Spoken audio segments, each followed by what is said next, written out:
Hello बच्चों, मैं गुलाम अस्करी आपके अपने चैनल स्टार कोचिंग स्टार पर आपका स्वागत करता हूं, आपका हार्दिक अभिनंदन करता हूं।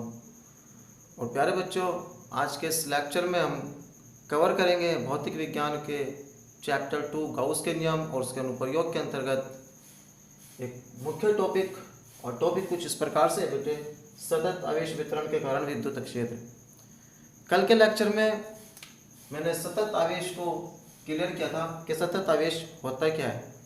फिर भी हम थोड़ा सा बताते हैं कि सतत आवेश, देखिए सतत आवेश एक ऐसा आवेश किसी सतह पर डिस्ट्रीब्यूट हुआ, किसी सतह पर बटा हुआ, किसी सतह पर वितरित हुआ ऐसा आवेश जो समान रूप से उस सतह पर फैला हुआ हो और बहुत अधिक संख्या में हो, तो उस प्रकार के आवेश वितरण को कहते हैं हम सतत आवेश वितरण। अगर डिटेल में जाना है तो लास्ट लेक्चर में आप देख सकते हो कि सतत आवेश वितरण क्या होता है। प्यारे बच्चों, सतत आवेश वितरण के कारण हमें विद्युत क्षेत्र ज्ञात करना है। तो फॉर एग्जांपल, जैसे ये कोई चालक तार है और इस चालक तार पर एक समान रूप से आवेश वितरित हुआ है कुछ इस प्रकार से।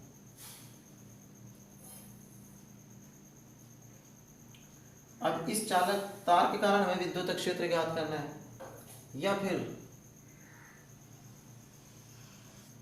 ये कोई गोलीय अचालक पदार्थ है और अचालक पदार्थ के अंदर आवेश कुछ इस प्रकार से वितरित होता है, समान रूप से वितरित होता है। अब इस गोलीय अचालक के कारण हमें किसी बिंदु P पर विद्युत क्षेत्र अर्थात विद्युत क्षेत्र की तीव्रता ज्ञात करनी है। यहां पर भी इस चालक से r दूरी पर स्थित बिंदु P पर विद्युत क्षेत्र की तीव्रता ज्ञात करनी है। या फिर एक और एग्जांपल, अगर कोई गोलीय चालक हो और चालक की सतह पर आवेश वितरित होता था। अब इस गोलीय चालक के कारण,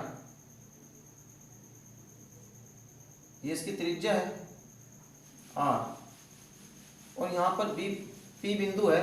इस P बिंदु पर विद्युत क्षेत्र की तीव्रता आपको ज्ञात करनी है। देखिए, तीनों ही कंडीशन में आवेश सतत रूप से वितरित है, बट आवेश बहुत अधिक संख्या में है। तब विद्युत क्षेत्र की तीव्रता किस प्रकार से ज्ञात करें? क्योंकि चैप्टर नंबर 1 में हमने विद्युत क्षेत्र की तीव्रता को ज्ञात करने का एक सूत्र पढ़ा था, वो था बेटे E वेक्टर बराबर K Q upon R square into R cap. ये हमने फॉर्मूला पढ़ा था, बट वहां पर तो केवल और केवल एक आवेश होता था, एक बिंदु आवेश होता था, और उस बिंदु आवेश के कारण विद्युत क्षेत्र की तीव्रता हमारी कुछ इस प्रकार से निकली थी। E वेक्टर बराबर K Q upon R square और R कैप यहाँ पर एकांक सदिश था, केवल एक बिंदु आवेश के कारण। बट यहाँ तो बहुत अधिक आवेश है। अब यहाँ पर विद्युत क्षेत्र की तीव्रता किस प्रकार से ज्ञात होगी? तो प्यारे बच्चों, इस टॉपिक के अंतर्गत हम वही बात सीखेंगे कि इस कंडीशन में विद्युत क्षेत्र की तीव्रता किस प्रकार से ज्ञात करें। तो सबसे पहले फर्स्ट स्टेप, यदि सतत आवेश वितरण के कारण विद्युत क्षेत्र की तीव्रता ज्ञात करनी है तो आपको किसी भी सतह के एक सूक्ष्म अल्पांश लेना होगा। मान के चलो ये संपूर्ण लंबाई L है, तो सूक्ष्म अल्पांश ये छोटा सा अल्पांश dl हो जाएगा। मान के चलो इस गोलीय चालक अचालक का सरफेस, देखिए ये जो गोलीय अचालक है बेटे, कल के टॉपिक में हमने पढ़ा अचालक में आवेश संपूर्ण आयतन पर वितरित होता है। अगर इसका संपूर्ण आयतन v है तो इसका छोटा सा आयतन अल्पांश आयतन मान के चलो ये है, तो ये कितना हो जाएगा dv। इसी प्रकार से अगर कोई गोलीय चालक पदार्थ हो तो उसकी सतह पर आवेश वितरित होता है, अर्थात उसके पृष्ठ पर आवेश वितरित होता है। अगर इसकी संपूर्ण पृष्ठ का क्षेत्रफल S है संपूर्ण पृष्ठ के क्षेत्रफल S है, तो अल्पांश इस क्षेत्रफल का जो अल्पांश होगा, छोटा सा अल्पांश जो होगा वो ds होगा। तो सबसे पहला काम, सबसे पहला स्टेप, आपको जो भी वस्तु दी हुई है उसका एक अल्पांश लेना होगा। अगर लंबाई का अनुदिश लेनी है तो लंबाई का अल्पांश, आयतन का अल्पांश या फिर पृष्ठ का अल्पांश। अब ये जो अल्पांश है बेटे, इसके अंदर जितना भी आवेश आ रहा है, चाहे ये हो, चाहे इस प्रकार का अल्पांश हो, चाहे इस प्रकार का अल्पांश हो, इसके अंदर आने वाले अल्पांश को हम एक बिंदु आवेश मानेंगे। इस अल्पांश को हम क्या मान लेंगे, इस अल्पांश के अंदर जो भी आवेश आएगा इसे हम कहेंगे कि मान के चलो ये एक बिंदु आवेश की भांति काम कर रहा है।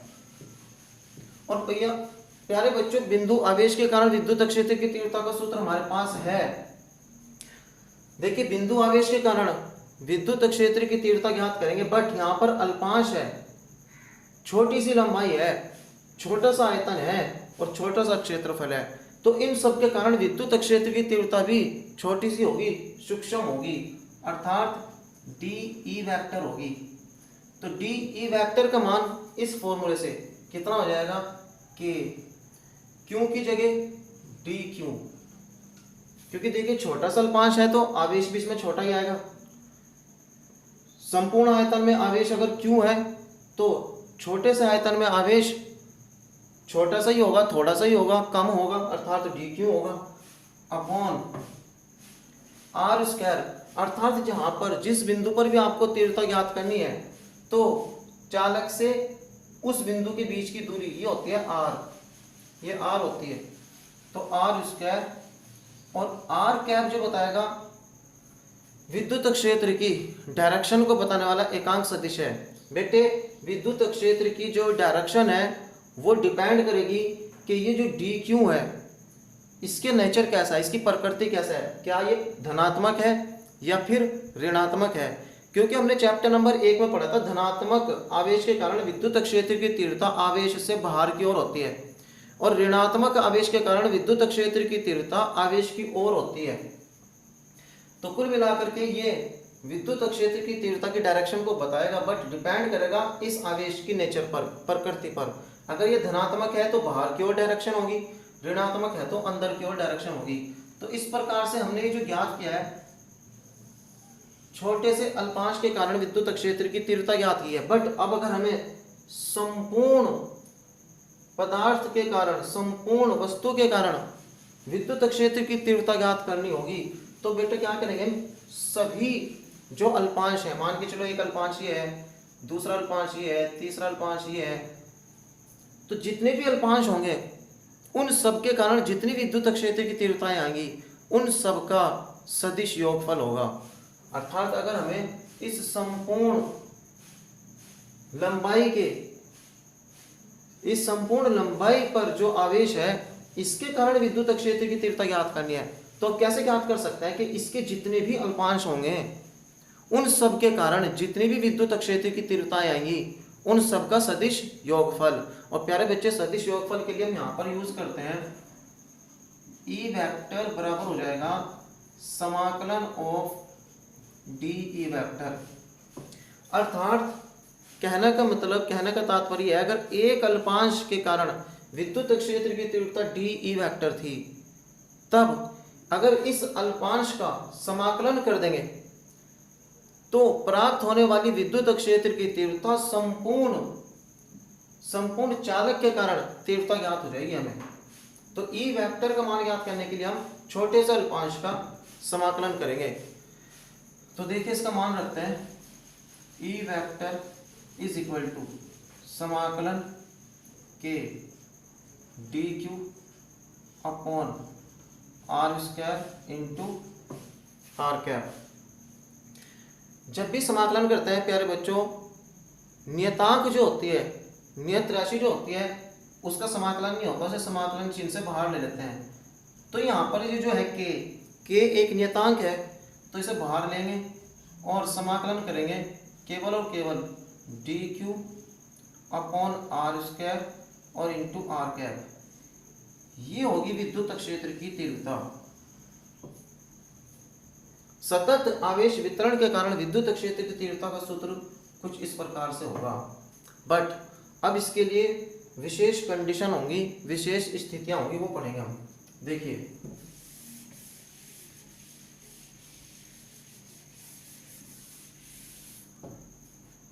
हमारे पास सतत आवेश वितरण के कारण विद्युत क्षेत्र की तीव्रता का सूत्र ज्ञात हो गया।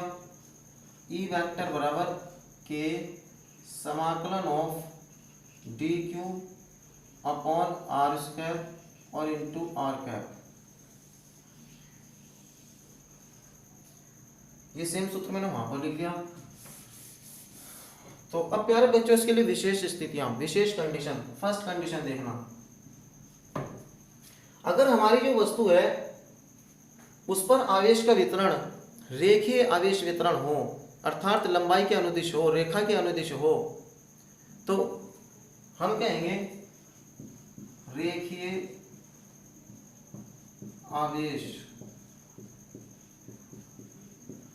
वितरण के कारण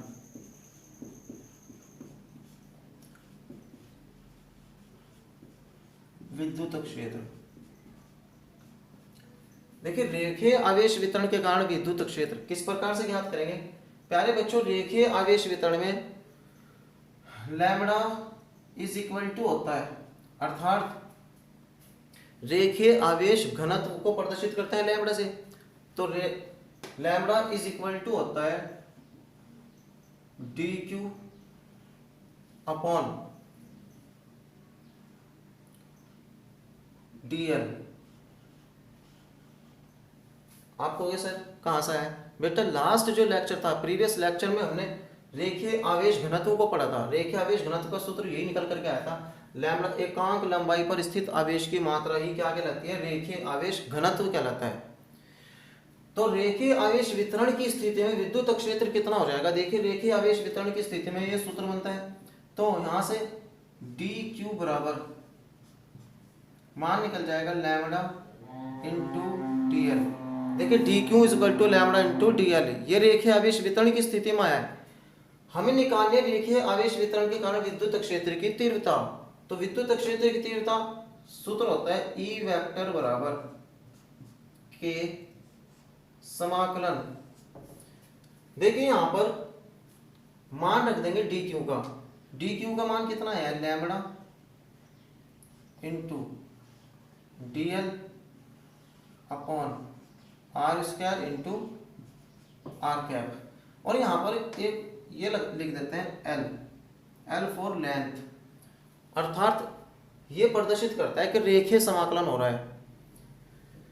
अब इसका मान रखेंगे हम कुछ इस प्रकार से कि ई वेक्टर बराबर के, प्यारे बच्चों जो नियत राशि होती है ना वो सदैव समाकलन से बाहर आती है। तो हम देखते हैं नियत राशि कौन सी होगी। देखिए नियत राशि में हमने क्लियर किया था कि अगर छोटे से अल्पांश के कारण रेखीय आवेश घनत्व लैम्बडा है, तब इस संपूर्ण चालक के कारण भी, इस संपूर्ण चालक की लंबाई के कारण भी याद रखना रेखीय आवेश घनत्व लैम्बडा ही होगा, उसका मान q अपॉन l होगा। और छोटे से अल्पांश के कारण lambda is equal to D Q upon D L होगा। ऐसा नहीं होगा कि ये डी लैम्बडा हो जाए, कि ये भी छोटा सा हो जाए, नहीं, चाहे छोटे से अल्पांश के कारण रेखीय आवेश घनत्व ज्ञात करो, चाहे फिर संपूर्ण चालक के कारण रेखीय आवेश घनत्व ज्ञात करो, दोनों का मान लैम्बडा ही होता है। अर्थात लैम्बडा तो सब जगह नियत हो गया, और जगह नियत हो गया तो ये बाहर निकाल देंगे, तो लैम्बडा और मान हो जाएगा ये L into D L upon R square into R cap. तो प्यारे बच्चों ये जो सूत्र हमारे पास निकल करके आया, यही सूत्र क्या रहेगा, रेखीय आवेश वितरण के कारण विद्युत क्षेत्र की तीव्रता। तो रेखीय आवेश वितरण के कारण विद्युत क्षेत्र की तीव्रता का सूत्र आपके पास कुछ इस प्रकार से निकल करके आया है। अब प्यारे बच्चों अब हम देखेंगे पृष्ठीय आवेश वितरण के कारण, ये तो आयतन आवेश वितरण है, इसे बाद में देख लेंगे। पृष्ठीय आवेश वितरण के कारण विद्युत क्षेत्र की तीव्रता, तो देखिए सेकंड कंडीशन कुछ इस प्रकार से हो जाएगी कि पृष्ठीय आवेश वितरण के कारण विद्युत क्षेत्र की तीव्रता। तो आपने सूत्र पढ़ा होगा पृष्ठीय आवेश घनत्व को, लास्ट लेक्चर में पृष्ठीय आवेश घनत्व ही पढ़ाया था, तो वहां पर सूत्र निकल करके आया था sigma is equal to D S D Q upon D S. अर्थात एकांक क्षेत्रफल पर उपस्थित आवेश की मात्रा पृष्ठीय आवेश घनत्व कहलाती थी, जिसे हम सिग्मा से प्रदर्शित करते थे। अब अगर यहां से डी क्यू का मान ज्ञात कर ले तो डी क्यू बराबर हो जाएगा sigma into D S. Sigma into D S. अब अगर हमें विद्युत क्षेत्र की तीव्रता से संपूर्ण पृष्ठ के कारण निकालनी है तो क्या करेंगे, समाकलन कर देंगे किसके, छोटे से अल्पांश का, और छोटे से अल्पांश का समाकलन करके सूत्र हमारे पास ये आया था। तब ई वेक्टर का मान कितना हो जाएगा, देखिए ई वेक्टर बराबर के, और यहां पर लिख देंगे सरफेस, ये एस पृष्ठ को प्रदर्शित कर रहा है, तो पृष्ठ का भी क्षेत्रफल को, क्योंकि पृष्ठ के क्षेत्रफल का हमने कितना मान रखा है, एस, मान रख देंगे डी क्यू का कितना, सिग्मा एस अपॉन, देखिए पहले बच्चों सिग्मा की मल्टीप्लाई यहां पर कर देंगे, सिग्मा डी एस, तो sigma D S upon R square into R cap. फिर वही बात, अगर हम संपूर्ण पृष्ठ के कारण पृष्ठीय आवेश घनत्व ज्ञात करेंगे तब भी सिग्मा ही आएगा, और अगर छोटे से अल्पांश के कारण पृष्ठीय आवेश घनत्व ज्ञात करेंगे तब भी सिग्मा ही आएगा, अर्थात सिग्मा भी एक नियत वैल्यू रहेगी। तो सिग्मा को बाहर निकाल देंगे समाकलन के चिन्ह से, तो ई वेक्टर बराबर हो जाएगा के इंटू सिग्मा समाकलन ऑफ सरफेस का कितना, D S upon R square और इंटू आर कैप। तो प्यारे बच्चों आपको प्राप्त होने वाला ये सूत्र क्या रहेगा, ये फॉर्मूला क्या रहेगा, पृष्ठीय आवेश वितरण के कारण विद्युत क्षेत्र। तो हमने पृष्ठीय आवेश वितरण के कारण भी पढ़िया, क्योंकि सतत आवेश वितरण तीन प्रकार से हो सकता है, रेखीय आवेश वितरण, पृष्ठीय आवेश वितरण और आयतन आवेश वितरण, और हमारा टॉपिक यही है सतत आवेश वितरण के कारण। तो हमें तीनों आवेश वितरण के कारण ही विद्युत क्षेत्र की तीव्रता इस टॉपिक में कवर करनी है। हमने दो प्रकार के जो आवेश वितरण है, एक रेखीय आवेश वितरण और एक पृष्ठीय आवेश वितरण, इसके लिए विद्युत क्षेत्र की तीव्रता को स्टडी कर चुके हैं, पढ़ चुके हैं, अध्ययन कर चुके हैं। बट अब हम तीसरे प्रकार का जो आवेश वितरण होता है, कौन सा, आयतन आवेश वितरण, थर्ड कंडीशन, आयतन आवेश वितरण के कारण, आयतन आवेश वितरण के कारण विद्युत क्षेत्र, विद्युत क्षेत्र से तात्पर्य विद्युत क्षेत्र की तीव्रता होती है, गणितीय रूप में वही विद्युत क्षेत्र की तीव्रता बन जाती है। तो ई वेक्टर बराबर, देखिए जब हम आयतन, किसी भी वस्तु के आयतन पर, संपूर्ण आयतन पर आवेश का वितरण होगा तो कुछ इस प्रकार से, अगर इसका छोटा सा अल्पांश dv हो आयतन का, तो प्यारे बच्चों हमने कल पढ़ा था आयतन आवेश घनत्व, आयतन आवेश घनत्व का सूत्र पढ़ा था dq अपॉन dv, अर्थात किसी वस्तु के एकांक आयतन पर उपस्थित आवेश की मात्रा क्या कहलाती थी, आवेश, आयतन आवेश घनत्व। तो यहां से मान याद करेंगे dq is equal to rho into dv। अब प्यारे बच्चों हमें संपूर्ण आयतन के कारण अगर विद्युत क्षेत्र की तीव्रता ज्ञात करनी है तो सूत्र में रख देंगे इसके वैल्यू को, इस फॉर्मूले में dq की वैल्यू को रखेंगे तो ई वेक्टर बराबर हो जाएगा के समाकलन ऑफ किसके सापेक्ष, संपूर्ण वॉल्यूम के अर्थात आयतन के सापेक्ष। तो कितना हो जाएगा, रो dv अपॉन आर स्क्वायर और इंटू आर कैप। प्यारे बच्चों रेखीय आवेश घनत्व अगर आप संपूर्ण आयतन के कारण ज्ञात करोगे तब भी रो आएगा, अगर छोटे से अल्पांश, आयतन के एक छोटे अल्पांश के कारण, आयतन के अल्पांश के कारण अगर ज्ञात करोगे तब भी रो ही आएगा। तो रो जो है अर्थात आयतन आवेश घनत्व एक नियत राशि हो गई, नियत मान हो गया, तो ई वेक्टर बराबर के, ये रो बाहर आ जाएगा, volume dv upon R square into R cap. तो प्यारे बच्चों प्राप्त होने वाला यही सूत्र क्या कहलाएगा, विद्युत क्षेत्र की तीव्रता किसके कारण, आयतन आवेश वितरण के कारण। तो हमने सतत आवेश वितरण में 3 कंडीशन जो कि रेखावेश वितरण, पृष्ठावेश वितरण और आयतन आवेश वितरण, इन सभी के कारण विद्युत क्षेत्र की तीव्रता का हम सूत्र ज्ञात कर चुके हैं। प्यारे बच्चों इस लेक्चर में केवल इस पार्ट को हम कवर करेंगे। नेक्स्ट लेक्चर में नेक्स्ट टॉपिक को लेकर के बहुत जल्द आएंगे। तब तक के लिए आप सबका धन्यवाद। जय हिंद।